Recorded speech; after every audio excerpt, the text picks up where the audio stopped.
all things considered. After everything that's happened, you know? Yeah, after everything that's happened. Hell, even my mama knows what happened. Really? I talked to her on the phone earlier tonight. Yeah. And she finally come around and asked me, she said, son, how's that thing going with that steel player got beat up? And I was like, damn, Mama, I didn't know you knew, you know?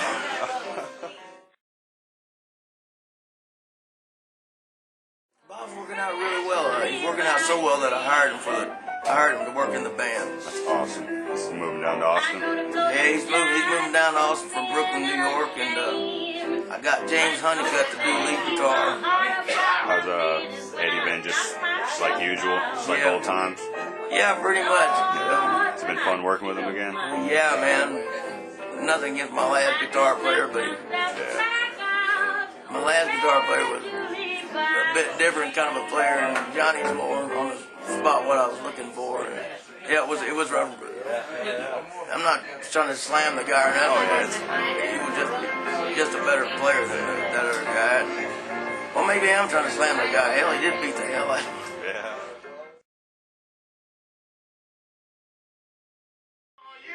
That was a fun birthday tonight, you know. It looked like you were having fun up on stage. Yeah, I was. I was a bit nervous coming up here tonight. Why so? Just because I got the new band and everything now, so I wanted to make sure that folks, understand sometimes things happen to these players. I was just nervous about that, man. I can't help it. I always feel like I've got a real commitment to the people y'all come to see us. It's real important to me that the same people come here all the time. We're not constantly changing, and it's good for me because it makes me look a little bit like I'm a better band leader. You know, if I lose guys all the time, it kind of makes me feel down. Like, damn, I can't keep a band. You know. People understand. Stuff happens. So. Yeah.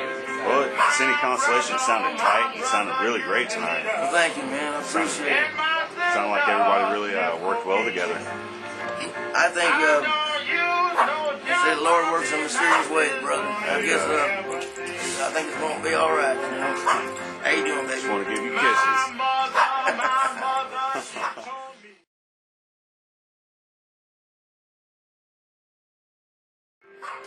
I don't think that's true at all. Everybody draws from somebody, man. Yeah, man, I sound like Hank Williams. I sound like a lot of people, though, too. I sound like Hank Thompson. I sound a bit like Ernest Tubbs. And Hank Williams, he drew from somebody. He didn't. Everybody says he was authentic. Well, he was authentic, but he came up with that. He drew from other people. He also drew from Ernest Tubbs and Jimmy Rogers. And I understand there's been some misunderstanding about a certain song of mine I wrote called High Rolling Train. I just want to clear the air about that. I apologize for stepping on anybody's notes, but there are only so many chords you can play on a guitar. The yodel in the beginning of the song was just Hank Williams didn't invent that one either. That's been around for 100 years. He didn't come up with that. And the chords that he plays on the guitar, he didn't come up with those either. He's just like me. He's just drawing from stuff and drawing his own style. And if it offends somebody that I sound like Hank Williams, that's too fucking bad. Because right now, I think that's a pretty cool cat to sound like. It's actually a pretty big compliment. Well, yeah, and I'm not a novelty actor. That's the reason why I've never done any Hank Williams songs, because I don't. Once you do that, people think you're a novelty actor, sound alike. It's pretty much the end of your career, man. Yeah. I'm not a novelty actor, folks. I've been singing like this all my life. And I'll be singing like this till the day I die. And the High Rolling Train's about my dad having cancer. If anybody can't understand that, if the fella that interviewed me can't understand that, that's all right. Man called me a liar. If I sound like Hank Williams, so be it. I'd rather sound like him than the rest of these fuckheads.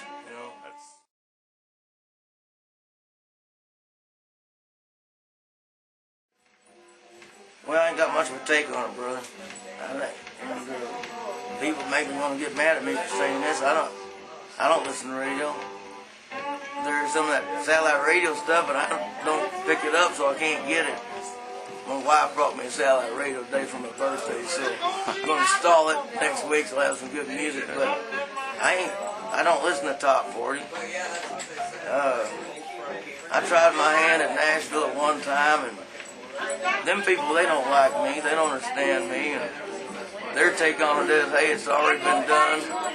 We don't want to sound like that, but I don't understand it because all their singers sound just like the other ones, you know. So I think it's kind of arrogant that people would be that way.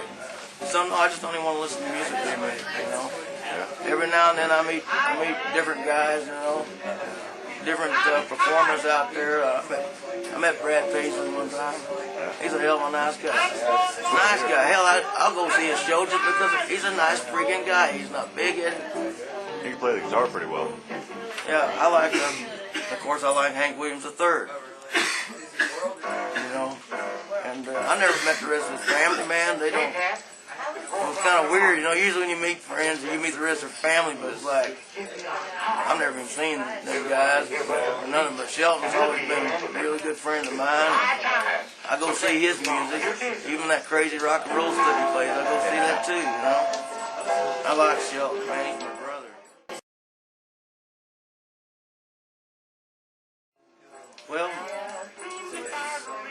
I guess he came to one of my shows one time, and he liked the music. He couldn't have heard it anywhere else, but there wasn't no satellite radio. I mean, that I know. I don't want satellite radio came out. I'm a little bit ignorant on that, but that was around '96. And I met his band, came to one of my shows, and they said, my boss is Shelton Hank Williams. Or Shelton Williams. I didn't know who Shelton Williams was. I knew him, and I wasn't expecting it to be anybody like that anyway, you know. And so I said to the fella, I said, well, what song did you do? He said, well, we did this song, 87 Southbound. And they played it for me right there on this cassette tape. And I listened to the song, and I said, damn, I said, your boss sounds a lot like Hank Williams. I said, shit, he can do any of my songs he wants, you know. And then a little bit while later on, I found out that he was actually Hank Williams' grandson. Well, that all of that made a lot of sense because he looked a lot like him. I just always thought that was really cool, man, that we would hook up that way, you know. And I'm glad if I helped him at all, I'm glad that I could be a contribution, you know. You sure love doing your songs. Shit, I love that guy, brother. I ain't seen him in a long, long time. We kind of haven't talked to him in a long time, but I want him to know that I love him and I support him, and anything he ever needs from me, he got it, you know. We ain't talked to each other in a while and shit, but we'll hook up one time or another. Well, appreciate you taking the time out to do this for me, man. I appreciate you, brother. Yeah.